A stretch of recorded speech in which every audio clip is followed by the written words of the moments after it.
Hey guys, this is Johnny at SoCal EMS. Hello everyone, my name is Anthony. And what we're going to show you today is spinal immobilization of a supine patient. We're going to use a backboard, and as always, when we start these, you say BSI and make sure your scene is safe. From there, we're going to delegate out to a partner to place the patient in manual C-spine, meaning that we're holding the head in an inline position to ensure that they don't move so they don't hurt themselves any further. So from here, we're going to assess our CPMS. So sir, can you feel this here? Can you wiggle your fingers? Go ahead and squeeze my hands, which he does. And then we're going to assess CPMS on the lower extremities. So go ahead and push down like gas pedals, pull up towards you. Can you feel this over here? Can you feel that over there? And what toe am I touching? So from there, we've established that our CPMS is intact, and now we have to place this patient on our backboard. So with our headman's count, we're going to rotate the patient towards us and then place the backboard behind them.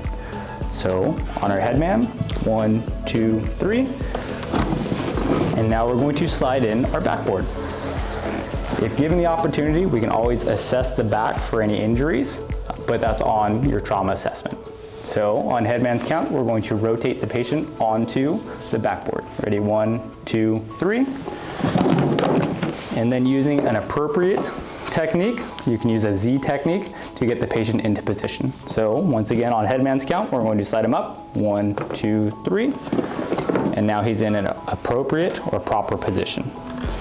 There's a couple different methods that you can use while using your straps for backboarding. What we're going to show you is something called the Star of Life, to where you start with the center of the strap and you're going to bring it over the shoulders to the waist and then secure it down at the waist. So after we reassessed our CPMS in our patient, we're going to apply a C-collar on the patient. So we'll slide this beneath his head, ensuring that we maintain C-spine in that inline position. From here, we're going to place our straps on. So we have to find the center point of the strap.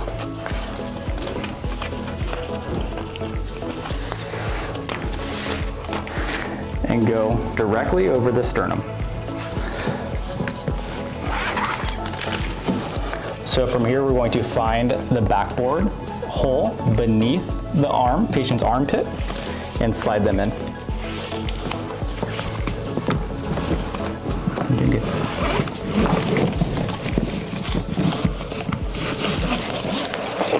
And then from here, we're going to go to the hole above the patient's shoulder.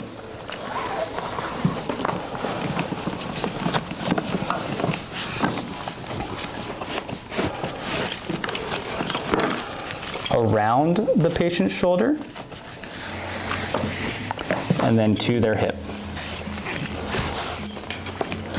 We will then secure this at the hip line or the waistline, and then to the D-ring.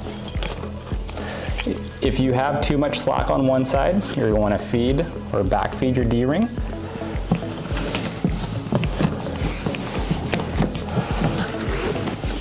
To where you can take some of that slack out. From there, you're going to have the patient take a deep breath. So sir, take a deep breath and then cinch in your D-ring. From here, we will then secure the patient's lower extremities. Or for the lower extremities, we're going to start at the waistline. We're going to lace in our strap and try to maintain 3 points of contact. So we'll come to the to the knees,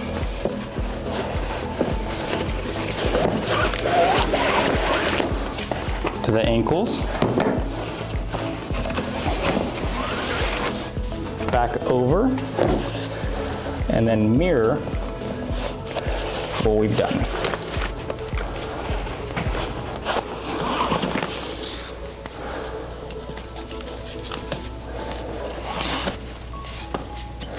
And then we're going to secure our D-rings. After we've secured both the upper torso and the lower extremities, we save the head for last. So as always, our patient has been maintaining C-spine with our partner. We're going then to place our headbeds onto the patient, and then use a Velcro strap to secure the head last. Once we've done all of these procedures, we're going to then reassess the patient's CPMS. So sir, can you wiggle your fingers for me? Go and squeeze my hands. Can you feel this? What fingers am I touching? Sir, can you push down like gas pedals? Lift up towards you, wiggle your toes. What toe am I touching? And then that concludes the procedure for spinal immobilization supine. So as always, when we start this, you have to say BSI, make sure your scene is safe.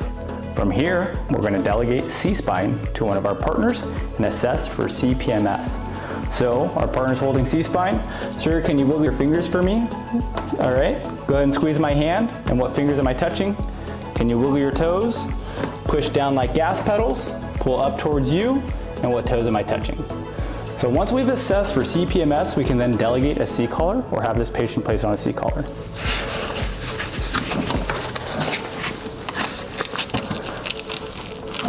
So with the KED device, we're going to have our patient, still while maintaining C-spine, lean forward just a little bit to try to place the device behind the patient.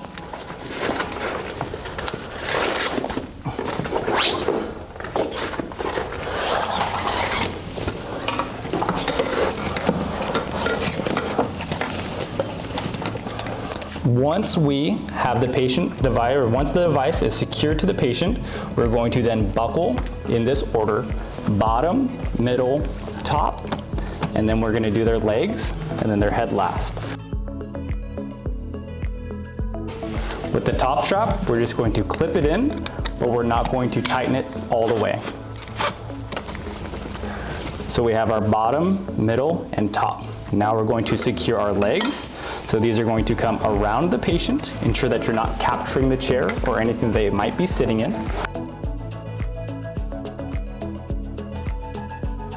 And then we're going to secure our head last. So with the head, if you don't need to use this spacer, you don't have to. So for our patient right now, the KED device is right behind him. If you needed to use it because there's space behind there, you can use it. And then we will secure the patient's head to the top portion. We will then secure the patient's head. Once we've secured the patient's head, we need to ensure that the top strap is tightened. So sir, take a nice deep breath. When he inhales, we will tighten this and then move him over to a backboard.